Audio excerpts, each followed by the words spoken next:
Oh, flashing check engine light. Yep, I've got some issues, I'd say. Alright guys, in today's video we're going to be digging in to what it takes to get this 2007 Subaru Forester back on the road. Alright guys, so I'm out here at my Subaru Forester, long forgotten. I've actually had it on a trailer for about a month now. So far what I know is that number 3 cylinder is dead. No anything. I know it's got spark and the spark plug looks wet when I pull it out. So it looks like it's got spark and fuel. So it's looking like it's a compression issue or a valving issue or something. But I'm going to get this engine pulled out so I can get it home, pulled apart and get it fixed. So I'm going to go ahead and see if this thing will start. Sounded pretty rough when I picked it up, but it was running and driving. I'm going to back it up and I'm going to get the engine pulled. Let's see if this bad boy starts. Oh.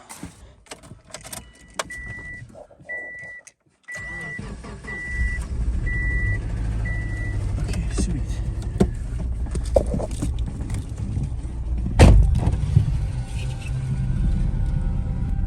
Oh.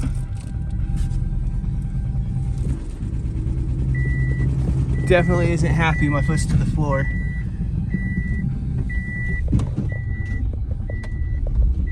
Alright. Let's get it backed up.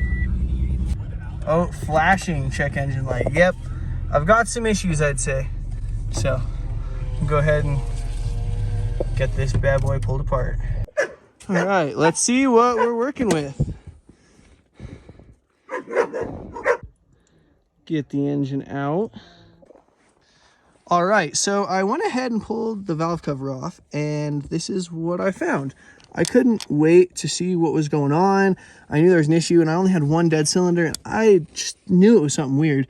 But yeah, the rocker arm and pedestal for the rocker arm are broken into pieces. I think that maybe they just forgot to tighten this whole rocker arm pedestal assembly, but when they put it back together, forgot to torque it down.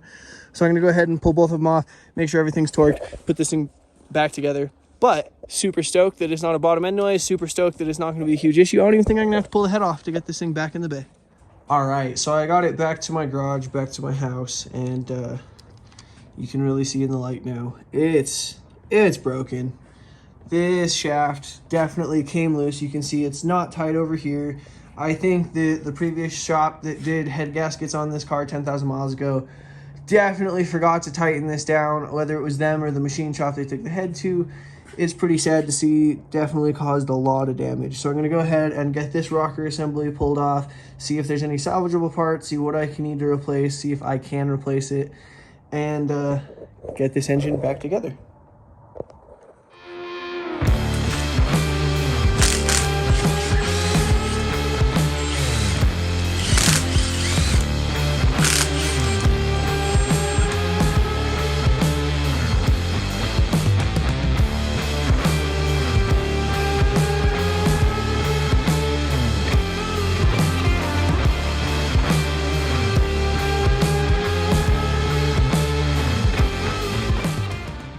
Well, pretty unfortunately, I was looking at the cam and I spin the engine over to where the camshaft would be opening these valves, and this camshaft is eaten up. So that's some bad news for us.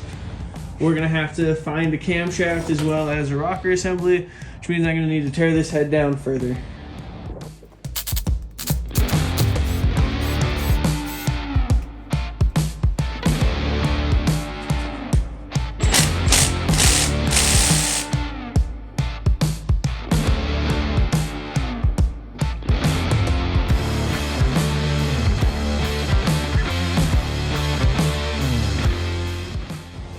Oh, and this also is great news. I gotta pull the whole front of the motor and the timing assembly off. Woo!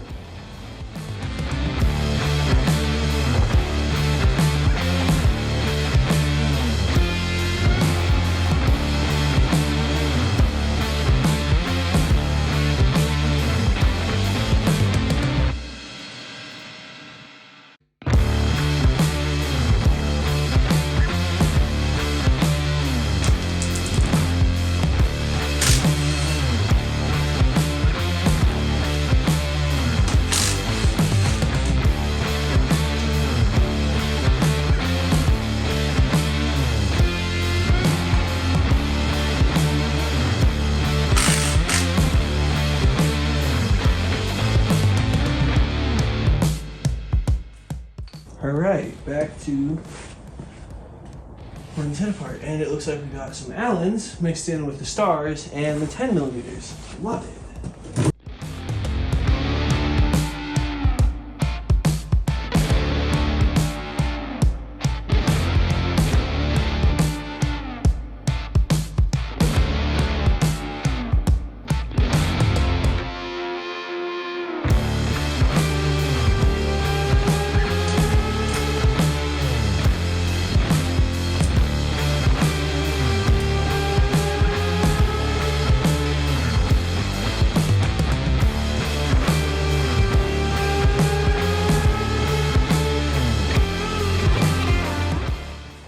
The cradle looks fine. There's no big damage here or anything like that. You can definitely tell that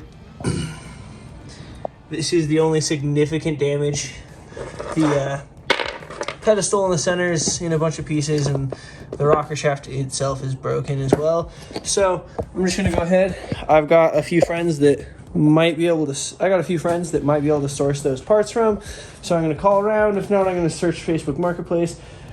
Need a cam. I need a pedestal and rocker assembly, and hopefully I can get this thing back on the road. Well, I went ahead and pulled the head off in the bay, got everything apart. The rocker assembly and pedestals, great, look fantastic, no issue, just gotta make sure I don't lose those pins. This cam, however, is destroyed. That thing was run out of oil, engine was seized as seized gets. I was hoping the head would be okay, but it's definitely not. So it looks like this cam is gonna be a total loss. But got the pedestal and rocker assembly, so that's something. I guess I'm gonna go spend a couple more minutes looking for maybe another Subaru, but I'm not stoked. I'm back from the junkyard. I've got this cam sitting in here. I've got the cam cradle sitting right over there on my workbench. I'm gonna go ahead and throw some RTV on it and start getting this thing back together.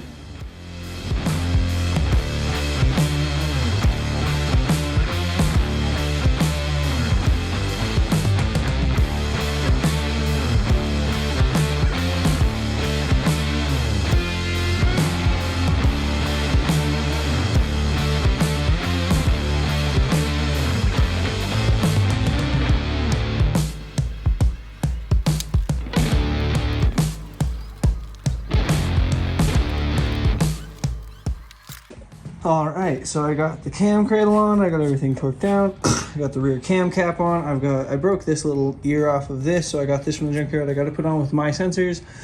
I've got the front cam seal in, and I think I'm about ready to clean this cradle up, get everything ready to put the rocker assembly back in, and then this head should be pretty much done, ready to get a valve cover gasket and valve cover and be put back together. Super stoked. Hopefully this fixes all the issues. I only had one dead cylinder, and this was the only issue that it was having.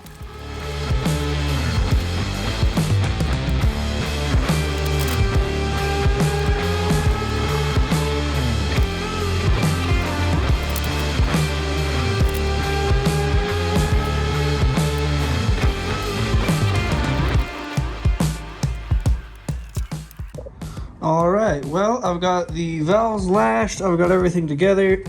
I'm gonna go ahead and get the valve cover put on. I'm pretty confident in everything. Everything's swapped over, everything's looking really good.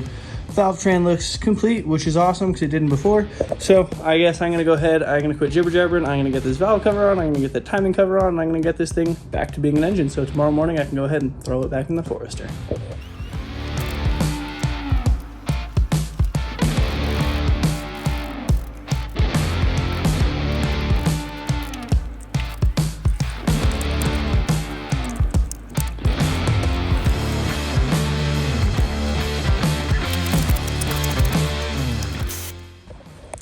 Alright, so I got the engine back together. I got the valve cover on, I got the timing cover on, I got the crank pulley on.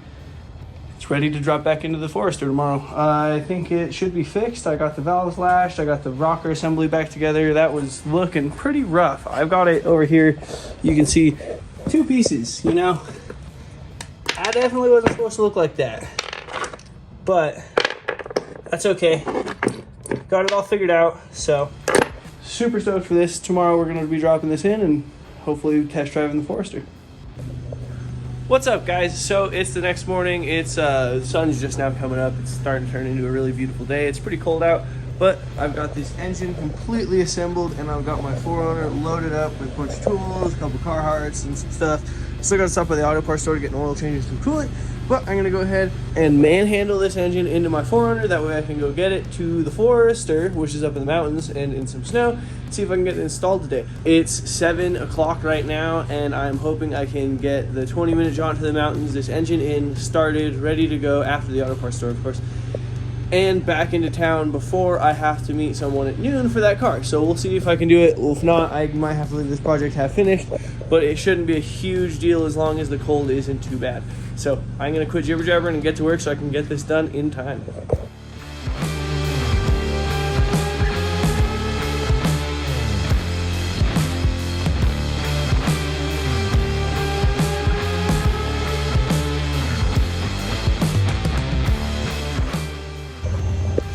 Alright, so I'm loaded up. I've got the engine in there and I strapped it down. It's always a good idea to strap down your loads, but I'm gonna go stop by the auto parts store, get a filter, oil, some coolant, and everything I need to drop this thing in the bay.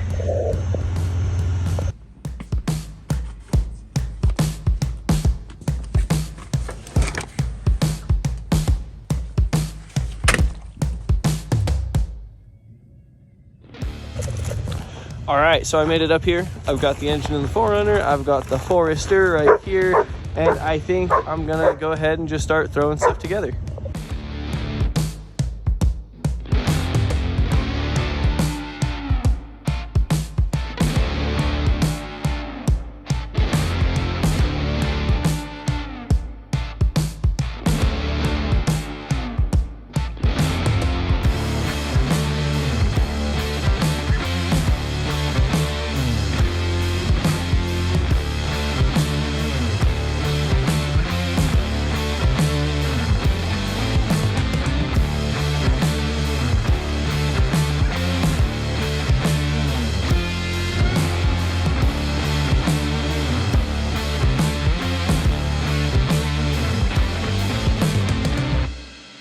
All right, guys, so I got the engine in.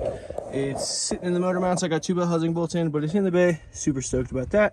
So I'm gonna go ahead and start with doing the easy stuff. You know, torque converter bolts need to go in first. Then I can get the bell housing bolts in. I can get all the accessories on and take on all that fun stuff. So I better quit jibber jabbering and get to work because I gotta get this done ASAP.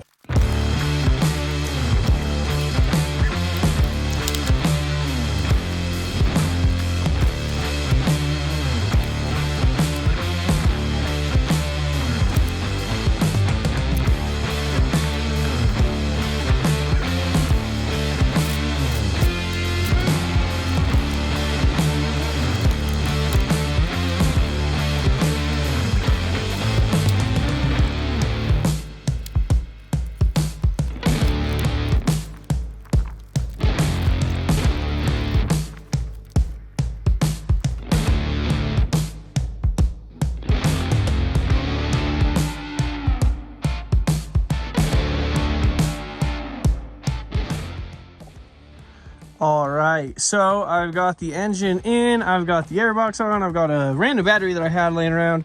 Coolant is filling with a funnel, ready to be filled. I am gonna go ahead and I'm gonna start this thing. First thing I'm gonna do is actually disconnect the crank sensor or one of the cam sensors just so that it doesn't start before it builds oil pressure. So I'm gonna go ahead, crank it till it builds a little bit of oil pressure and then start it and see how it sounds.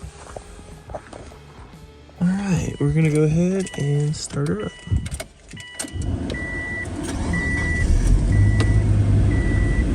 Sweet.